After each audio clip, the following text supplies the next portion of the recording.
Hello everyone, मैं हूं doctor प्रिया त्रिपाठी और मेरे साथ हैं डॉक्टर डी.एम. त्रिपाठी सर। और जैसा कि हम लोगों ने लास्ट वीडियो में डिस्कस किया था, कुछ ऐसे सवाल जो कि डेली टू डेली प्रैक्टिस में होते हैं, बुक्स में नहीं मिलते उनके जवाब, तो उसी को हम लोग आज कंटिन्यू करेंगे। तो सर से मेरा पहला क्वेश्चन सर आपसे है कि सर कुछ माएँ आती हैं और वो पूछती हैं कि मेरा मेरा बच्चा जो है सिर्फ 8 महीने का है, लेकिन उसके लिप्स ब्लैक हैं, तो ये क्या हमेशा लाइफ लॉन्ग ऐसे रहेंगे या ये टाइम के साथ सही हो जाएंगे? लिप्स डिस्कलरेशन भी एक प्रॉब्लम है और लिप्स डिस्कलरेशन के बहुत सारे कारण हैं और उसमें सबसे कॉमन है जो मदर्स अक्सर अपने बच्चों को पेशिफायर या चूसनी देती हैं। उनका बच्चा लिप वो चूसता रहता है, उसकी वजह से जो इनर आस्पेक्ट ऑफ लिप होता है उसका डिस्कलरेशन हो जाता है, एक बात। दूसरी चीज़, कुछ बच्चों का लिप स्मैकिंग या लिप काटने का भी आदत होती है, वो हर समय अपने होंठ चबाते रहते हैं, उसके वजह से भी लिप डिस्कलरेशन हो जाता है।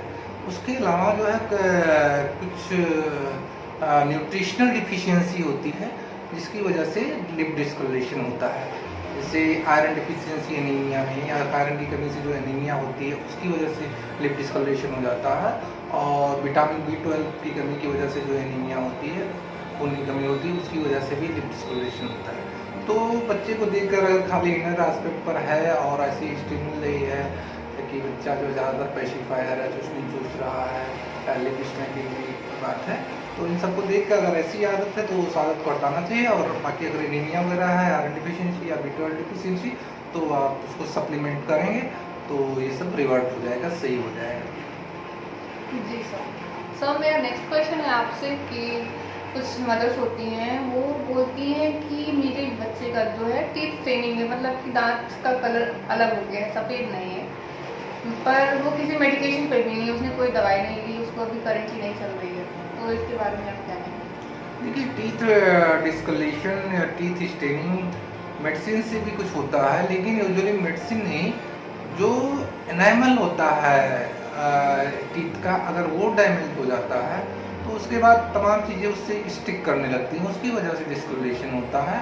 और इनेमल क्यों डैमेज होता है? इनेमल डैमेज दो तो एक तो कुछ जगहों पर जहाँ पर फ्लोराइड की मात्रा बहुत ज़्यादा है, तो फ्लोराइड की अधिक मात्रा से भी जो है इनेमल डैमेज होता है और डिस्कलेशन होता है टीथ का।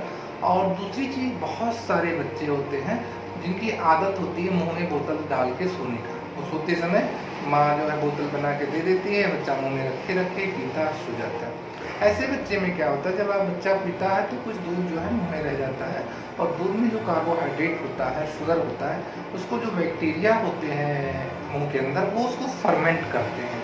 तो फर्मेंट करने की वजह से एसिड बनता है, और वो एसिड जो होता है वो दांत को इरोड कर देता है, और जब दांत का इरोजन हो जाता है, ऊपर की एनामेल डैमेज हो जाता है, तो फिर उसकी सफाई नहीं होती, खुरदुरा दांत हो जाता है, तो उसकी वजह से जो है उसकी सफाई नहीं हो पाती, तो जो भी चीज़ एक्स्ट्रा चीज़ें होती हैं वो स्टिक करती हैं। और स्पेशली ऐसे बच्चे, अगर मान लिया कि खून वगैरह की कमी हुई है, आयरन का सिरप वगैरह दिया जाए तो ये आयरन स्टिक कर जाता है इनके दांत पे, तो उनको लगता है कि ये दवा, एक टॉनिक देने की वजह से मेरे बच्चे का दांत काला पड़ गया, लेकिन ऐसा होता नहीं। बेसिक प्रॉब्लम दूसरी जगह होती है कि जो डेंटल कैरीज या डेंटल इरोजन या इनेमल के जो है नुकसान होने की वजह से ये ऐसा होता है।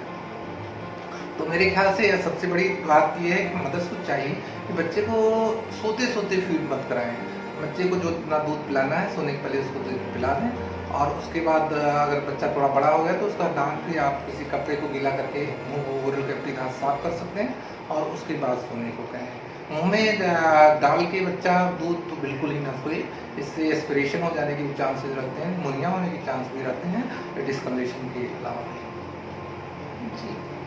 तो सर मेरा आपसे नेक्स्ट क्वेश्चन है कि सर कुछ मदर्स होती हैं, कंप्लेन करती हैं कि जो बच्चा है उसको फीडिंग के टाइम पे रैश हो जाता है बॉडी में। हाँ, कभी कभी ऐसा होता है, ये मिल्क प्रोटीन एलर्जी की वजह से होता है। कुछ मदर से सर कंप्लेंट करते हैं जब बच्चा फीड करने लगता है तो रैश होता है, और ये सब बहुत रेयरली होता है, यूजुअल नहीं है, लेकिन ये पॉसिबिलिटी है कि मिल्क प्रोटीन एलर्जी की वजह से रैश होता है। और ऐसी स्थिति में अगर बच्चे का दूध बदल के देखा जाए, डिफरेंट दूध दे के देखा जाए, और अगर उस तरह की प्रॉब्लम नहीं होती है तो हम डायग्नोज करते हैं कि प्रोटीन एलर्जी की वजह से इस तरह के रैशेज हो रहे हैं। जी, तो सर मेरा आपसे नेक्स्ट क्वेश्चन है कि कुछ बच्चे होते हैं वो जो उन्होंने खाया, फीड में जो भी लिया, वो एज इट इज स्टूल में पास कर देते हैं, तो उसके बारे में आप बताएं। हाँ, ये भी प्रॉब्लम लेकर मदर्स अक्सर आती हैं कि मेरा बच्चा जो भी खाता है वो सीधे सीधे पोटी में निकल जाता है। और इसमें प्रॉब्लम ये है कि एक तो ये ज़्यादातर डायरिया के बाद होना नॉर्मल है। बच्चे को जैसे डायरिया हो उसके बाद थोड़ी उसके बच्चे की जो इंटेस्टीन होती है उसकी मोटिलिटी इंक्रीज हो जाती है। तो मोटिलिटी इंक्रीज होने के कारण ट्रांजिट टाइम कम हो जाता है, पूरा डाइजेस्ट नहीं हो पाता, चीज़ें जो है जो भी खाता है डाइजेस्ट नहीं होता वो निकल जाता है। लेकिन इससे भी बड़ी बात है ओवर फीडिंग बहुत बड़ी प्रॉब्लम। जिन बच्चों की डाइट में कार्बोहाइड्रेट ज़्यादा होता है वो बच्चों में जो है ऑस्मोटिक डायरिया टाइप का होता है। ऑस्मोटिक डायरिया पूरा शुगर एब्जॉर्ब नहीं हो पाता, उसकी वजह से जो इंटेस्टाइन होती है उसकी मोटिलिटी इंक्रीज हो जाती है, ट्रांजिट टाइम कम हो जाता है, तो जो चीज़ें होती हैं वो खड़ी निकल जाती है। तीसरी चीज़ ये भी होती है, कुछ बच्चे खाने में बहुत जल्दी में रहते हैं, बच्चे जो है खाने को च्यू नहीं करते, वो उसको जो है अच्छे से जो उसका च्यूइंग नहीं होता, जिसकी वजह से जो भी चीज़ होती है वो सीधी निकल जाती है।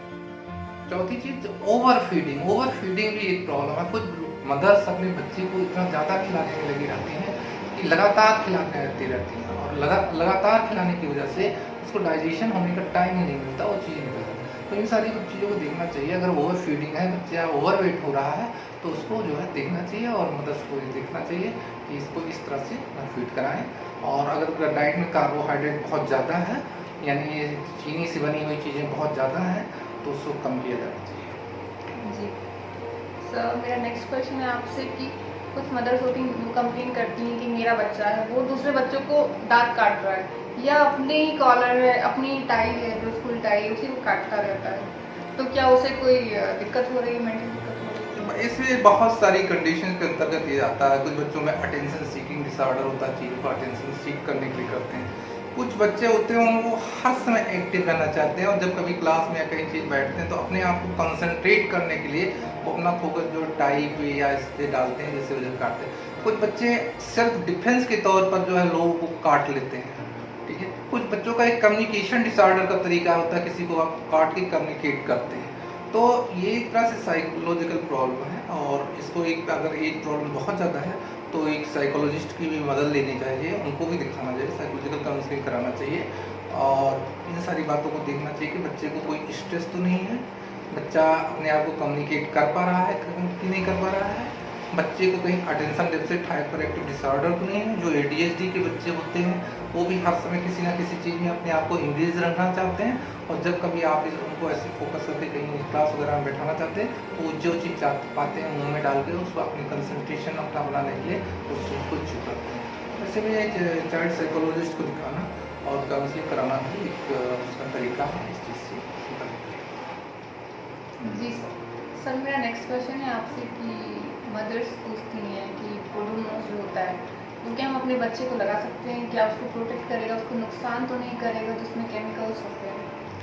हाँ, ओडोमॉस जो आता है उसमें एक केमिकल आता है, वो कुछ बच्चों को शूट करता है, कुछ बच्चों को नहीं शूट करता है। लेकिन हाँ, ओडोमॉस में एक ओडोमॉस नेचुरल करके आता है, जिसमें वो केमिकल नहीं होता है। ओडोमॉस नेचुरल को आप बच्चे के लिए यूज कर सकते हैं, नॉर्मल ओडोमॉस ना यूज करें तो बेहतर है। जी सो मेरा नेक्स्ट क्वेश्चन है आपसे कि कुछ मदर्स होती हैं, स्कूल गोइंग चिल्ड्रन उनके होते हैं, तो स्कूल जा रहे होते हैं, तो वो कंप्लेन करती हैं कि मेरा बच्चा है जो भी पढ़ता है वो उस डेट तो उसे याद रहेगा, पर वो उसके बाद वो सब भूल जाता है कि उसने क्या पढ़ाई की है। तो क्या उनकी मेमोरी इम्प्रूव करने के लिए कुछ टॉनिक्स वगैरह अवेलेबल हैं या नहीं? हाँ, ऐसी मदर्स बहुत आती हैं कि मेरे बच्चे का स्कूल परफॉर्मेंस नहीं अच्छा है, वो पढ़ता है भूल जाता है, यानी उसको कुछ उसकी जो है मेमोरी बढ़ाने के लिए दवा दी जाए। लेकिन बेसिकली पहले तो क्या या आपको ये देखना होगा क्या जो है बच्चा वास्तव में भूल जाता है, या उस चीज़ को पढ़ने को में इंटरेस्ट नहीं ले रहा है। अगर पढ़ने में इंटरेस्ट नहीं ले रहा तो उस चीज़ को आप इंटरेस्टिंग बनाइए, और अगर वास्तव में भूल जा रहा है तो उसके लिए एक टेस्ट है। आप जैसे बच्चे को कोई कहानी सुनाएं और तो उससे पूछिए कि अगर आप कोई कहानी वगैरह सुनाते हैं तो बच्चे को याद रहता है कि नहीं आपने 2 दिन पहले कहानी सुनाई हो, और बच्चे से पूछें हाँ उस कहानी में क्या था, और बच्चा उस चीज़ को रिकॉल कर लेता है, सुना देता है, तो that's mean not a memory problem. That's mean जो आप पढ़ा रहे हो, जो सिखा रहे हो, उसमें उसका इंटरेस्ट नहीं क्रिएट हो रहा है। तो उस चीज़ को आप इंटरेस्ट क्रिएट करना सिखाइए, इंटरेस्टिंग, उस चीज़ को इंटरेस्टिंग बनाइए। दूसरी चीज़ है कि क्या कोई ब्रेन टॉनिक है? यूजुअली जो भी ब्रेन टॉनिक के नाम पे है उनका आता है, उसका कोई ऐसा कोई एविडेंस नहीं है कि वो इफेक्टिव है, और कुछ अगर इफेक्टिव भी है तो टाइमिंग के लिए है, जब आप उसको विड्रा करते हैं तो और ज़्यादा प्रॉब्लम होती है। तो सबसे अगर टाइम एज ए मेमोरी के लिए देखा जाए तो सबसे बेस्ट चीज़ है आयरन, क्योंकि 50-60% बच्चे जो है वैसे भी जो है आयरन की कमी की वजह से एनीमिया में होते हैं, खून की कमी होती है ऐसे बच्चों को। और आयरन कॉग्निटिव पावर के लिए ही, आदमी की बुद्धि क्षमता के लिए भी बहुत आवश्यक चीज़ है। और दिमाग के अंदर साइटोक्रोम ऑक्सीडेज एंजाइम जो होता है, उसके में भी आयरन जो है की ज़रूरत होती है, उसका भी एक कंपोनेंट आयरन होता है। तो इसलिए आयरन सप्लीमेंट करने से बच्चे की कॉग्निटिव, अगर बच्चा एनीमिक है या सबक्लिनिकल आयरन डिफिशिएंसी है, तो आयरन सप्लीमेंट करने से बच्चे का concentration power, cognitive power improve करता है, एनीमिया भी इम्प्रूव होती है। तो iron as a brain tonic किसी को दिया जा सकता है। बाकी सारे ब्रेन टॉनिक जो बाज़ार में ऐसे मिलते हैं वो इफेक्टिव नहीं है, और ना ही उनको एडवाइस किया जा सकता है। जी, तो मेरा नेक्स्ट क्वेश्चन है आपसे कि कुछ माएँ होती हैं, वो बोलती हैं कि मेरा बच्चा को जो भी गैस पास करता है वो बहुत ज़्यादा स्मेली होता है, तो क्या ये नॉर्मल है या इसमें कुछ डिसऑर्डर है? फाउल स्मेलिंग गैस पास करना कंप्लेंट होती है, लेकिन फाउल स्मेलिंग गैस पास करना ज़्यादातर उन बच्चों में होता है, एक तो जिन बच्चों में कॉन्स्टिपेशन रहता है, जिनको रोज मोशन नहीं होता, कॉन्स्टिपेशन रहता है, और दूसरी वो बच्चे जिनमें जो प्रोटीन बहुत ज़्यादा लेते हैं डाइट में, प्रोटीन वाली चीज़ें ज़्यादा होती हैं, तो प्रोटीन जब पूरा एब्जॉर्ब नहीं हो पाता तो फर्मेंट होता है, उससे फाउल स्मेलिंग गैस निकलती है। और दूसरी चीज़ कॉन्स्टिपेशन, अगर बच्चे को कॉन्स्टिपेशन है तो उसके लिए प्रॉपर डाइटरी मॉडिफिकेशन किया जाना चाहिए, जिससे बच्चे को रोज मोशन पास हो, तो मेरे ख्याल से इस प्रॉब्लम से बचा जा सकता है।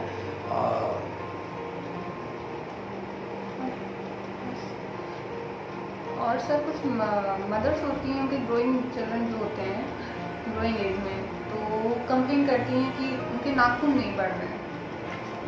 नाखून बढ़ना ऐसे तो कोई प्रॉब्लम ना बढ़ना ऐसे तो कोई प्रॉब्लम नहीं। हाँ, कोई बच्चों को नया नेल बाइटिंग की आदत होती है, वो सबसे नाखून मुंह में डाले रहते हैं, काटते पीटते रहते हैं, उसकी वजह से भी लगता है कि रिलेटिवली कि नाखून नहीं बढ़ रहा। दूसरा, कुछ बच्चों के नाखून में कुछ फंगल इन्फेक्शन वगैरह हो जाते हैं, उसकी वजह से भी नाखून ऐसा लगता है कि बढ़ने नहीं है, लेकिन ऐसे नाखून नहीं बढ़ते हैं, ऐसा कोई डिसऑर्डर नहीं है।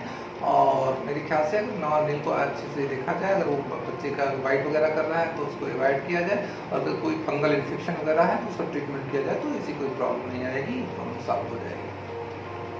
जी सर, थैंक यू सर। तो आज हम लोगों ने अपना जो टॉपिक था कि उसको हमने आज कंप्लीट किया है, उसके जितने क्वेश्चंस थे जो भी उससे रिलेटेड था वो सब कंप्लीट हो चुका है। तो आई होप सो आप सभी को ये वीडियो इंटरेस्टिंग लगा होगा कि जो आपको डेली प्रॉब्लम्स आती हैं आप लोगों को, उसके बारे में था। और हमारा नेक्स्ट वीडियो आएगा अगले 2-3 दिन में। आज के लिए थैंक यू, नमस्ते। नमस्कार, थैंक यू। आप लोगों से मैं एक बात और कहना चाहता हूँ कि आप लोग इस वीडियो को देखें, और मुझे लगा है इससे आपको फ़ायदा होगा। और अगर ऐसे किसी टॉपिक पर आप लोगों को लगता है किसी चीज़ पर जो है, जो आप लोगों के आसपास समस्या हो, मेडिकल समस्या हो, उस पर क्लेरिफिकेशन या उस पर कुछ जानकारी चाहिए हो, तो आप कमेंट बॉक्स में ऐसा लिखिए कि इस चीज़ पर जानकारी दी जाए, इस चीज़ पर वीडियो बनाया जाए, तो हम कोशिश करेंगे कि उस चीज़ पर भी जानकारी दी जाए, उस पर वीडियो बनाया जाए। आशा है आपको लाभ होगा। नमस्कार।